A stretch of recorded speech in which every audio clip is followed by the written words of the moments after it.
Goeiemôre gemeente. Baie welkom by ons erediens hierdie besonderse opstanding Sondag. En daarom weet ons Here leef, nê? En ons aanbid die lewende God. Die graf is leeg. Jesus het opgestaan. En daarom groet gelowiges mekaar ook, Christen mekaar op die opstanding Sondag deur te sê die Here het opgestaan en 'n antwoord die gemeente ook, die Here het opgestaan, en dan sê ek, hy het waarlik opgestaan, sê julle ook, ja, hy het waarlik opgestaan. Kom ons groet mekaar vanoggend op hierdie manier. So julle sê eintlik net herhaal wat ek ook dan nou eers te sê. Die Here het opgestaan. Hy het waarlik opgestaan. Dis ons belydenis, en daarom is ons kerk, daarom gaan ons ook, ons weet ook, ons aanbid Jesus wat al die mag in die hemel en op die aarde het, want hy het oorwin met sy opstanding gewys, hy het oorwin. Genade en vrede vir julle van hom wat is en wat was en wat kom, en van die 7 geeste voor sy troon, en van Jesus Christus, die geloofwaardige getuie, die eerste wat uit die dood opgestaan het, die heerser oor die konings van die aarde. Amen. Ons lees 1 Korintiërs 15. 1 Korintiërs 15 vers 12 tot 28.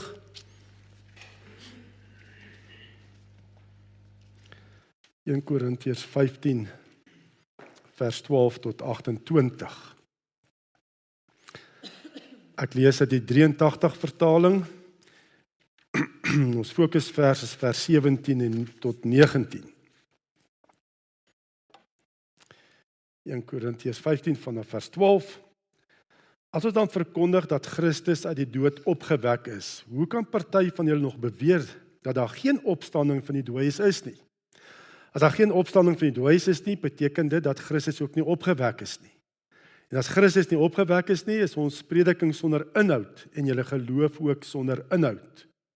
Verder sou dit beteken dat ons valse getuienis oor God afgelê het, omdat ons teen God ingetuig het dat hy Christus opgewek het. As dit dan waar is dat die dooies nie opgewek word nie, het hy Christus ook nie opgewek nie. As die dooies nie opgewek word nie, is Christus ook nie opgewek nie. En as Christus nie opgewek is nie, is julle geloof waardeloos en is julle nog gevange in julle sondes.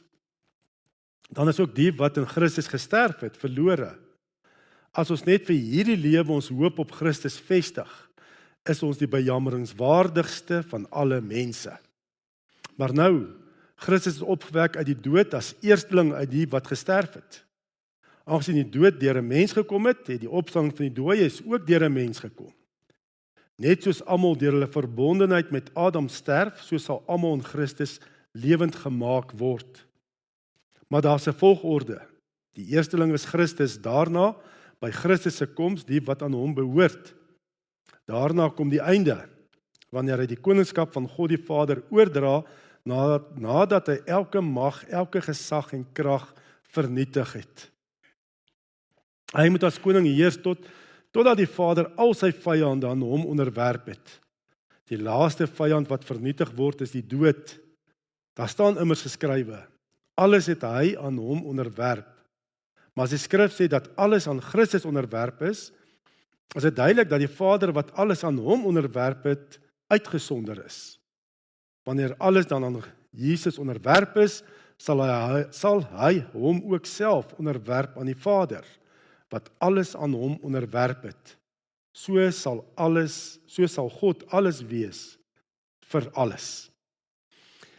Ons fokusvers is vers 17 tot 19, en ek gaan ook net uit ons belydenis, die Heidelbergse katekismes, lees ook wat ons bely, soos wat die skrif vir ons leer oor die opstanding.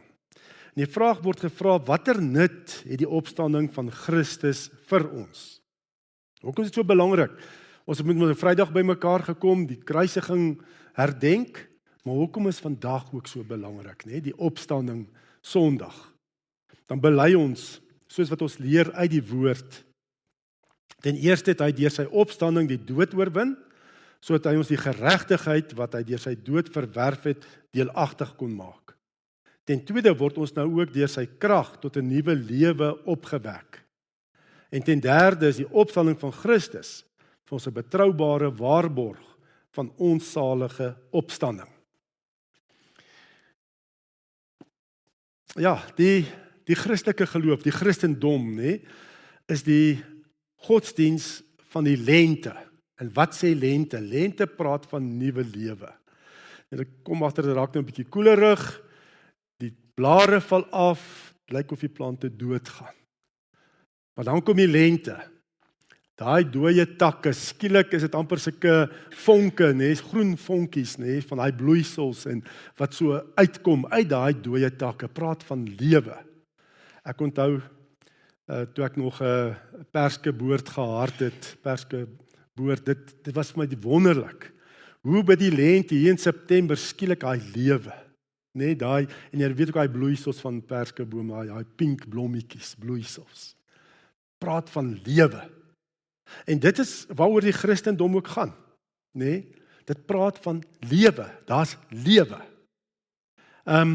Ons word self ook tot nuwe lewe opgewek deur Christus se opstanding. Dis die betekenis. En as ons nou dit bietjie gaan ontleed, dan sien ons daar's veral 3 betekenisse, en ek dink daar's meer, maar 3 hoofbetekenisse van Christus se opstanding. Hoekom dit vir ons belangrik is om aan die opstanding van Christus vas te hou. Die eerste een is, Jesus Christus se opstanding is bewys van ons regverdigmaking, dat ons vrygespreek is, dat ons sonde betaal is. Dink bietjie, om dit te verstaan, moet ons eers dink, wat sou gebeur het as Jesus nie opgestaan het nie? Wat sou die situasie gewees het, as Jesus nie opgestaan het nie? Dan kon hy eintlik niks vir ons gedoen het nie. Dan was daar 'n graf, en ons almal kan daar Jerusalem toe gaan, daar na Golgotha, en ons kan daar gaan blommetjies neersit by die graf, en hom herdenk. Dan was hy eintlik maar nie veel meer as net 'n held. As Jesus nie opgestaan het nie, was hy maar soos 'n held. En hoe word 'n helde vereer? Word vereer by hulle grafte, by hulle grafstene. En was hy maar net vir ons 'n goeie voorbeeld gewees. Dis al, maar hy kon ons nie gehelp het nie, want hy's dood. Net soos al die ander godsdienste, Mohammed is dood, noem maar op. Voorvadergeeste is dood. Net kan vir jou niks help nie. Dan sou dit geen hoop gewees het nie. Dan is ons nie verlos van die dood en van die graf nie. En dis wat Paulus baie duidelik hier sê in hierdie gedeelte. Ja, hy sê, as Christus nie opgewek is nie, is julle geloof waardeloos en is julle nog gevange in julle sondes. Dan is ook die wat in Christus gesterf het verlore. As ons net vir hierdie lewe ons hoop op Christus vestig, is ons die bejammeringswaardigste van alle mense. Dan was Christus maar soos ons helde wat ons het dalk in ons land, in die Afrikaners se geskiedenis, die mense wat Jesus noem Afrikaners, was hy maar dieselfde net as dit gewees. Dan is daar geen hoop nie. Dan kan ons eintlik maar sê, ons kan die kerke maar toemaak. Ons kan hierdie kerk maar verkoop aan moslems, hulle maar kan 'n moskee oprig, as Christus nie opgestaan het nie. Ons kan maar eerder 'n volstasie hier oprig. Dit sou verniet gewees het. Dan was al die predikers, en Paulus praat ook daarvan, dan dit wat hy gesê het, dan dat hy gelieg daaroor, as Jesus nie opgestaan het nie. Dan was al die predikings, al die preke, was alles leuns gewees. Sou niks beteken het nie, as Jesus nie opgestaan het nie. Dan het Stefanus self ook toneel gespeel, toe hy gestenig is, die eerste martelaar. Toe hy gesê het, ek sien die hemel geopen en die seun van die mens wat in die regterhand van God staan. Ons weet hy het nie toneel gespeel nie. Ons verlosser leef. En sy monument is nie 'n grafsteen nie. Ek en jy is sy monument dat hy leef. Die kerk, sy bruid. Dat die kerk voortgaan, is 'n bewys hy het opgestaan. Dis sy monument. 'n lewende liggaam, gelowiges. Ons is seker, ons sondes is betaal, want hy het opgestaan. Om dit te verstaan is dat die dood het gekom, die dood het gekom as 'n straf op die sondes.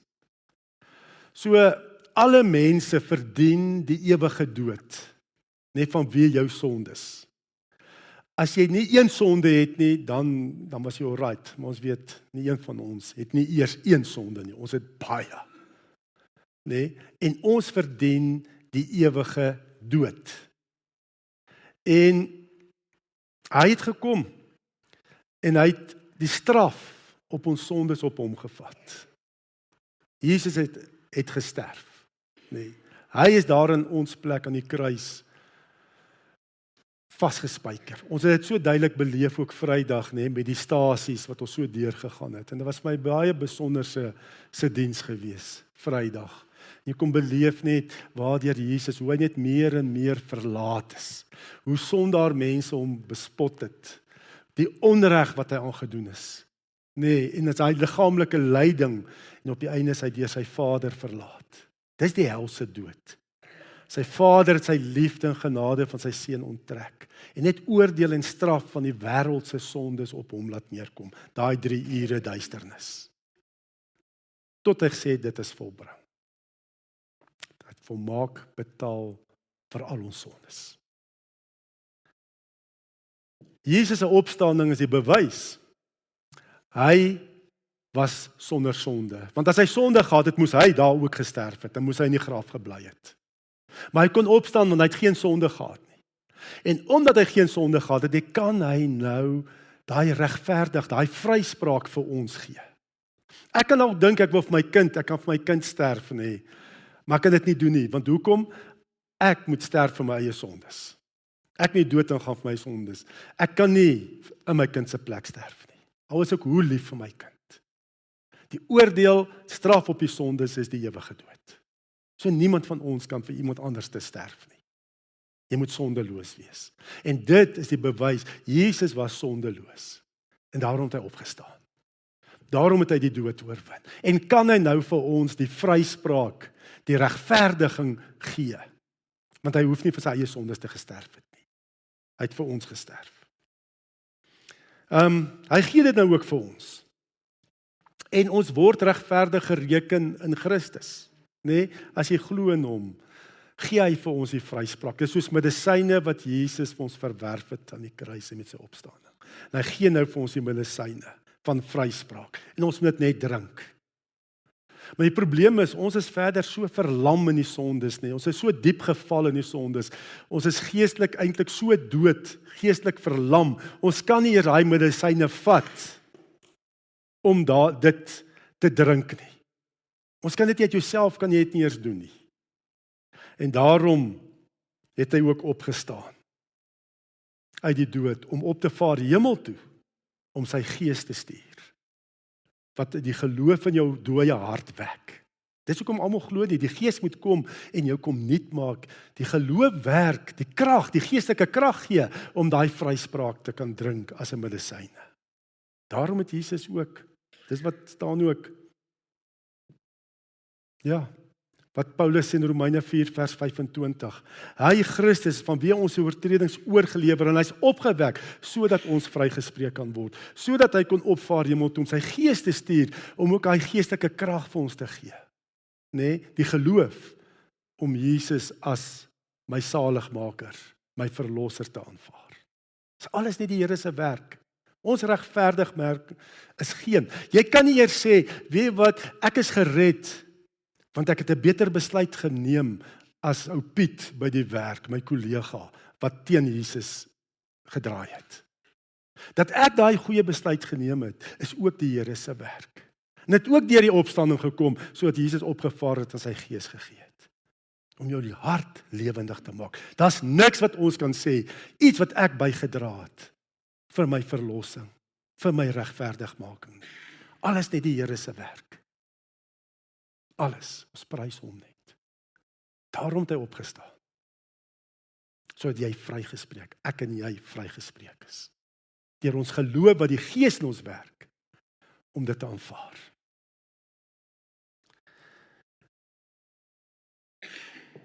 Dit was nou die bewys van ons regverdigmaking. Die tweede betekenis. Sy opstanding is ook die begin Die beginsel van ons heiligmaking. Nou heiligmaking is groot terme, teologiese terme, ek gaan dit nou 'n bietjie duideliker maak. Nee, dit is ook die beginsel van ons heiligmaking. Jesus se opstanding maak ons regverdig, en omdat hy lewe, roep hy ons ook om ook te lewe in hom. Dat jy ook geestelik sal lewe, soos wat die Gees in jou werk. Nee, jy sal kom, hy wek ons op tot 'n nuwe lewe. Heiligmaking waar ek net nie van die sondes hou nie. Jy weet, die sonde in jou lewe moet jou ongemaklik maak. As die sonde jou nie ongemaklik maak in jou lewe nie, dan is daar 'n bietjie vraagteken of jy werklik glo in Jesus se verlossing, in sy regverdigmaking. Sy opstanding laat jou ook opstaan, geestelik opstaan. Hy wek ons op uit ons geestelike dood. En dit vind plaas by ons wedergeboorte. Deur Jesus se opstanding, wek hy ons op tot 'n nuwe lewe en dit gebeur by jou wedergeboorte. Dis wat Petrus van skryf in 1 Petrus 1 vers 3.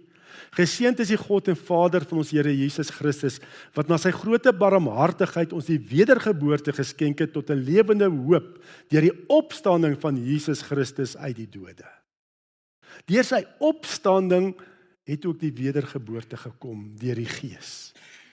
Wat Paulus mos ook met Nikodemus mos bespreek het. Maar dis omdat Jesus opgestaan het. Kan hy nou die wedergeboorte in jou en my hart werk, dat ons sal lewe, geestelik sal lewe? Dit is net so.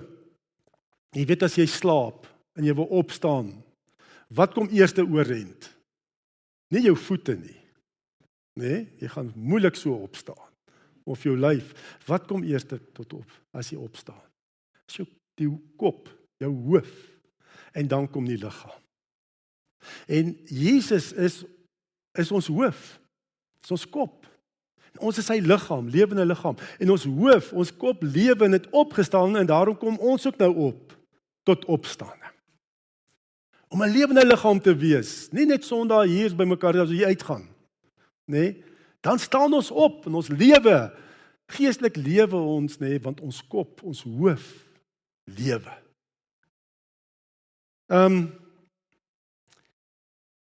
Ons gees staan op in die wedergeboorte. Sonder 'n wedergeboorte is jy nog dood in die sonde. En wat is 'n duidelike teken dat jy wedergebore is? As jy nie wedergebore is, is jy nie deel van die liggaam van Christus nie, die lewende liggaam van Christus nie. Wat is die teken van die wedergeboorte? Is daar, jy voel nie, jou gewete, jy kan nie net aanhou met 'n sonde nie. Jy voel veroordeel. As sonde, soos ek gesê het, as sonde jou nie pla nie, dan is daar 'n vraagteken oor jou wedergeboorte. As jy wedergebore is, jy volg Christus, wat lewe, dan wil jy ontslaa raak van die sondes en net meer hom volg, jou hoof. Jy kan nie vrede maak met sonde nie. En sê, dit is nou maar hoe ek gemaak is en laat staan nie. Jy is nie gemaak en so laat staan nie, want daar het 'n wedergeboorte plaasgevind. 'n Nuwe mens het tot stand gekom deur die Heilige Gees se werking. Jy's nuut in Christus. 'n Wonder het plaasgevind as die Heilige Gees die wedergeboorte wek. Waar jou hart eers koud was en net op jouself gerig is skielik jou hart vol liefde vir mense. Vir mense wat besig om verlore te gaan. Jy kan nie meer net vir jouself lewe na die wedergeboorte nie. Jy weet God bestaan. God is 'n werklikheid. Jy hoor sy woord, jy hoor sy stem, hy lei jou. Jy's 'n nuwe mens. Nou Jaco stuur vir my in die week 'n getuienis van JP. En eintlik JP, jy moet eintlik self die storie kom vertel. Hoe jy waterbottels gevat het en jy's op pad. Ek dink jy was na die sentrum toe op pad of so iets nie. In die berg toe nie. En op pad, hoe die Here met jou gepraat het nie. Sê gee vir hierdie een water. Gee vir daai oom ook nog die laaste bottel water. En toe jy wegstap, toe sê die Gees vir jou gaan terug. Gaan bid vir hom. En jy gaan bid vir die oom. Is ek reg? Storie reg vertel. Net skielik hoor jy die Here se stem en sy leiding. eenvoudig net om water te gee. Jesus het toe gesê, ek was dors, niemand my water gee, maar jy het my water gegee. Kom, wees deel van my koninkryk. Nee, daai dinge, dit is tekens van wedergeboorte. Alles word nuut. Die Here is 'n werklikheid. Jy hoor sy stem. Waar jy gaan, weet jy die Here is saam met jou. Dis nie per ongeluk dat ek met hierdie persoon te doen kry of met daai persoon of in hierdie omstandighede is nie. Ek's 'n nuwe mens. En so plaas die Heilige Gees ons op die pad van heiligmaking. Steeds staan ek meer op uit die sonde dood, net daai daaglikse bekering. Ek hou nie aan met daai sonde, ek raak net al hoe meer en meer ontslae van die sonde wat Jesus se beeld in my verduister, dat ek net meer en meer Jesus se beeld kan vertoon aan die wêreld, sy liefde kan wys aan die wêreld. Ek soek net meer en meer God se wil. Kolossense 3 vers 1 en 3 sê Paulus, as julle dan saam met Christus opgewek is, soek die dinge daarbo waar Christus is en aan die regterhand van God sit. Net soek dinge wat daarbo is. Jesus het ook gesê, as ons wil deel wees van die koninkryk van God, moet ons soos kinders word. En kinders hou van soekspeletjies. Nee, wegkruipertjie word opgewonde. Nou ons moet ook opgewonde, net meer soek. En die koninkryk word baie vergelyk deur Jesus se gelykenisse van soek, dinge wat verlore is, wat jy moet soek. Ja, hy skat in die akker. Daai parel wat jy moet soek. Daai verlore muntstuk. Nee, jy weet as 'n vrou 'n oorbel of iets verloor het, nee, alles kom tot stilstand in daai huis, nee, want alles word net daai ding moet gekry word. Nee, al die kaste word uitgegooi en goed, wanneer gaan hulle teruggepak word? Maar daar word gesoek. Maar so moet ons soek na die dinge daarbo. As ons oor aardse goed so kan soek, nee, nog meer om geestelike dinge daarbo te soek wat die Here is. Soek die verlore skaap, verlore seun. En soek eers die koninkryk van God. En al die ander goeders gaan vir jou bygevoeg word. Soek die koninkryk. En hoe soek jy die beste die koninkryk, die dinge wat daarbo is? Waar ons saam met Christus aan die regterhand van God sit? Nee, dit is bidend op jou knieë. Dis die beste manier hoe om te soek. So waar jy gaan, vra vir die Here. Nee, ons praat ook van Lukas 10 transformasie. Dit is 'n evangelisasie model wat ons in die gemeente ook leer en verkondig. As jy daar by die Spar instap, soek die koninkryk van God, sê Here, werk deur my. Hoe kan ek die liefde hier wys aan iemand? Hoe kan ek bid vir iemand? Gee om vir mense. Soek. Met mense praat, soek die koninkryk. Here, wat wil jy hê moet ek sê vir hierdie persoon? Nou ek moet nou die dag, was nou vir my nou snaakse soek gewees. En dit was gewees, ek praat met 'n vrou en ek hoor die nood en goed. En ek dink ek moet vir haar bid. Maar op 'n manier toe sê die Gees my moenie bid nie. Dis amper soos, en ek praat nou net is 'n ervaring, net, dit hoef nie altyd nie. Maar daar het ek gevoel om nie te bid nie. Soos of ek parels voor die varke gaan gooi as ek nou bid. Maar dis daai lewende verhouding, Here. Ek weet nie of ek heeltemal reg is nie, maar ek het vrede gekry ook daarna. Maar vra vir die Here, wat wil U hê moet ek in hierdie situasie doen? Om te bid kan nie 'n fout wees nie. Maar daai lewende verhouding, ons hoof lewe, en hy lei jou, en sê vir jou wat jy in sekere situasies moet doen. Net JP. Soek dit bidend. Dan, as ons kyk, die derde hoof betekenis van Christus se opstanding is die waarborg. Ons het die waarborg van ons liggaamlike opstanding ook. Nee, ons sal ook liggaamlik opstaan. Dis die waarborg. Die dood is seker die grootste vreesobjek wat mense het in hierdie lewe. Nee, die dood. Almal vrees die dood. En daarom, eintlik alle mense of alle godsdienste, heidense godsdienste het ook 'n idee van 'n lewe aan die ander kant die liggaamlike dood. Nee, kyk na al die heidense godsdienste ook. Daar is volgens hulle ook 'n hiernamaals. En hoekom is dit so? Dit is omdat daar so 'n splinter van die waarheid oorgebly in die mensdom, nê? Dat daar is, hierdie lewe is nie al wat daar is nie, daar's ook iets meer, 'n ewigheid wat wag. Nê? En alle mense het daai splinter van waarheid oor. Alle mense weet eintlik daar's 'n God wat ek moet aanbid. Ek's op aarde om 'n God te aanbid. Ek dink die mees onnatuurlike ding, nê, is om 'n ateïst te wees, om te dink daar's nie 'n God nie. Dit is 'n baie sterk geloof. Ek het dit al 'n paar keer gesê. Dit is so onnatuurlik vir 'n mens om nie te dink daar's 'n God nie. Alle mense weet eintlik daar is 'n God. Gaan na alle kulture toe. Nee, hulle aanbid 'n God wat nou die son of die maan of wat ook al is, of 'n slang of 'n dier of wat ook al. Hulle weet. Dis 'n splinter van die waarheid wat oorgebly het. En daarom is ook in alle kulture tipe van 'n begrafnisritueel wat praat van die lewe aan die ander kant, die dood. Nee? En jy kan nog steeds offers bring vir die mense aan die ander kant die dood, dat hulle ook vinnig reg kom en nie wat alles nie. Dis alles spekulasies, maar jy weet daar so iets. Maar ons is seker. Ons weet van die ewige lewe. Wat eintlik nou al begin, maar wat in volheid kom na ons liggaamlike dood. Ons is seker van die lewe na die dood. Hoekom? Want Jesus het as mens ook opgestaan. Hy het ook liggaamlik opgestaan. Ons twyfel word verpletter met Jesus se opstanding. Hoe gebeur dit? Natuurlik, as ons sterf, bly ons liggame hier agter op aarde, dit weet ons, nê? Jy word gewoonlik begrawe of wat ook al, nê? Maar jou gees en siel gaan dadelik na God toe in die hemel. Jou gees en siel. As jy natuurlik geglo het in Christus, nê? As jy die regverdigmaking jou eie gemaak het deur die geloof. Nee, dan gaan jou gees en siel dadelik, jou liggaam bly agter. En jou liggaam word begrawe. Hoe weet ons dit ook?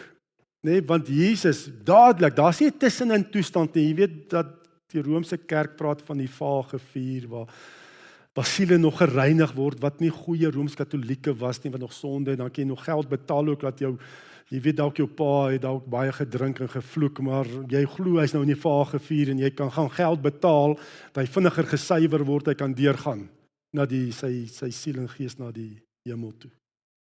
Dit is 'n leuen. Daar's nie, as jy liggaamlik gesterf het, verby. Dan die oordeel is gevel.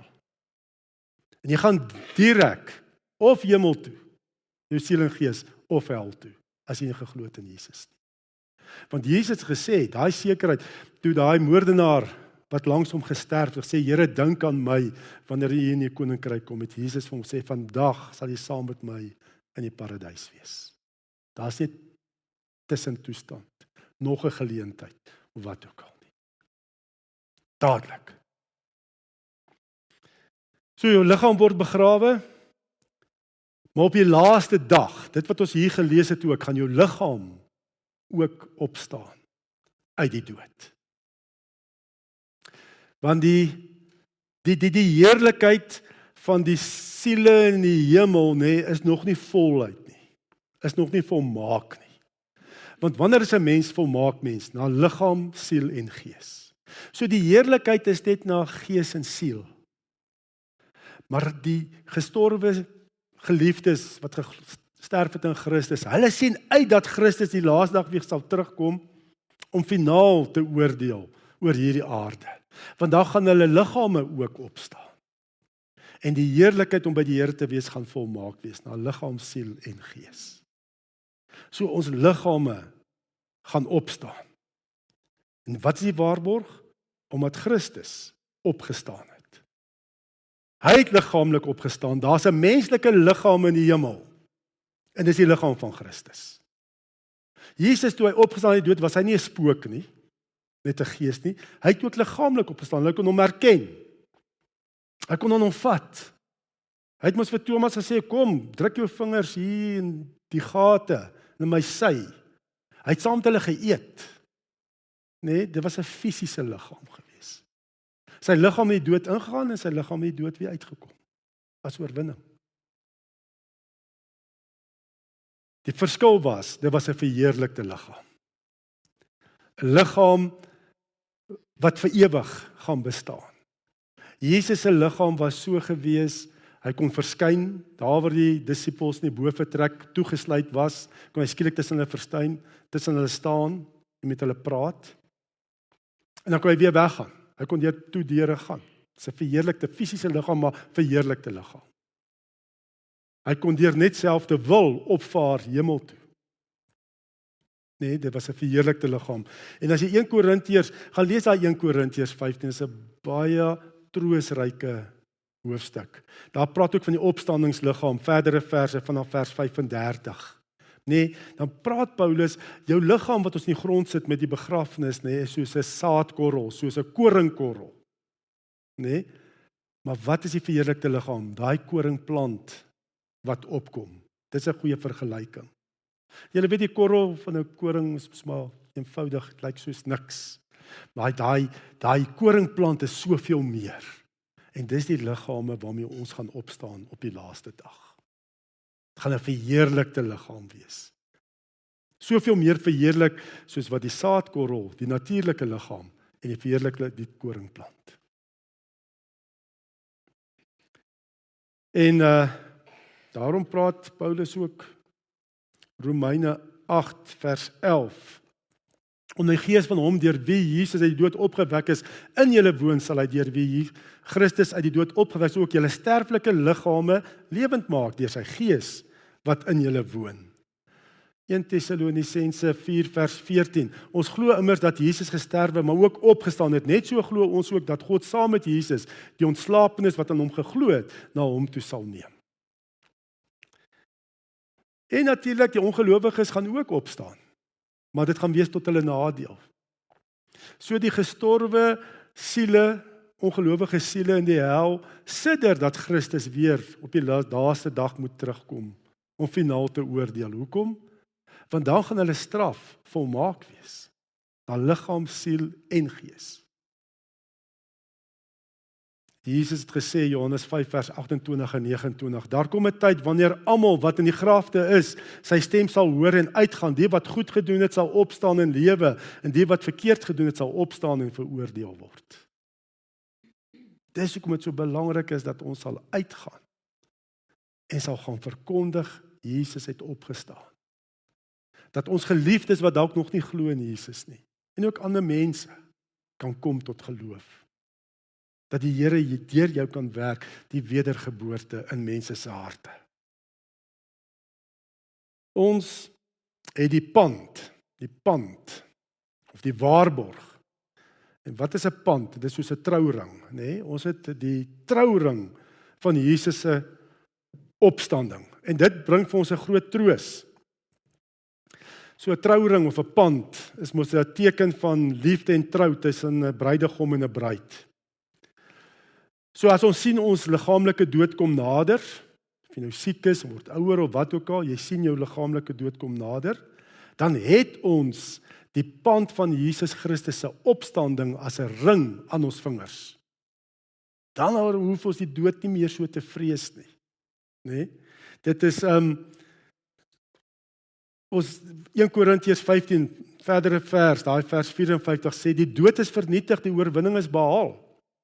Want ons is Jesus se opstanding soos 'n trouring, soos 'n pand. Hy is ons bruidegom, ons is die bruid aan ons vingers. Ons weet die dood is vernietig. En wat gebeur by ons liggaamlike sterwe? Dit is net 'n deurgaan na die ewige heerlikheid, na die Here in die hemel. Dis 'n afsterf van hierdie sonde en die gevolge van die sonde, siektes en moord en diefstal en al hierdie goed wat ons nou so praat, messtekery en skiet iemand dood omdat nie hoekom nie, hy dalk op jou roete is of wat dit ook al is.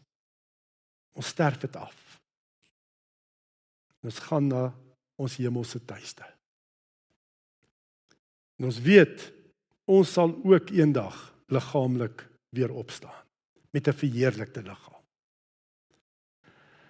En nie net ons nie, net ons sien uit dat Christus weer moet kom nie. Ons wat die regverdigmaking van Jesus soos 'n kleed aangetrek het. Nie net ons sien uit nie, maar ook die res van die skepping. Skepping sien uit dat Christus weer moet terugkom, te wys wie is sy regverdige kinders. Want dan gaan Jesus ook die skepping, 'n nuwe hemel, nuwe aarde. Paulus sê in Romeine 8 vers 21 en 22.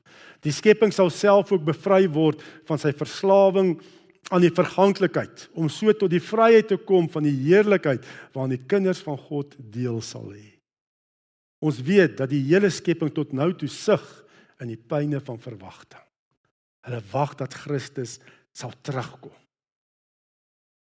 Die hele skepping sien ook uit. En daarom roep ons uit, soos wat in Openbaring staan, kom Here, kom gou. Kom weer, kom gou, kom Here, kom gou. Kom ons bid saam. Ja, Vader, dankie Here dat U opgestaan het. Dis die bewys dat U regverdig was, Here Jesus, en dat U volmaak vir ons sondes gesterf het en dat U die regverdiging vir ons verwerf het aan die kruis, die verlossing verwerf het. Dankie dat U ook opgestaan het om op te vaar na die hemel, om die Gees uit te stort. Die Gees wat vir ons die geestelike krag gee, om ook self as liggaam van U op te staan, wat vir ons die geloof gee, as geestelike krag. Die geloof in Jesus, as my saligmaker en verlosser. Dankie Here dat ons ook weet, al word ons ouer en ons sien ons liggaamlike dood kom nader, is ons nie vol vrees nie, want die angel van die dood is uitgehaal, die sonde. En U het ons liggaamlike dood verander in 'n deurgang na die ewige heerlikheid by U. Met die wete ook, eendag op die laaste dag sal ons liggame ook verheerlik word en ons sal na liggaam, siel en gees by U wees. En ons volle erfporsie ontvang in Christus. Ons loof en prys en dankie. Ja, Here, ons bely, U het opgestaan. U het waarlik opgestaan. Amen. Die Here sal jou seën en jou beskerm. Die Here sal tot jou redding verskyn en jou genadig wees. Die Here sal jou gebede verhoor en aan jou sy vrede gee. Amen.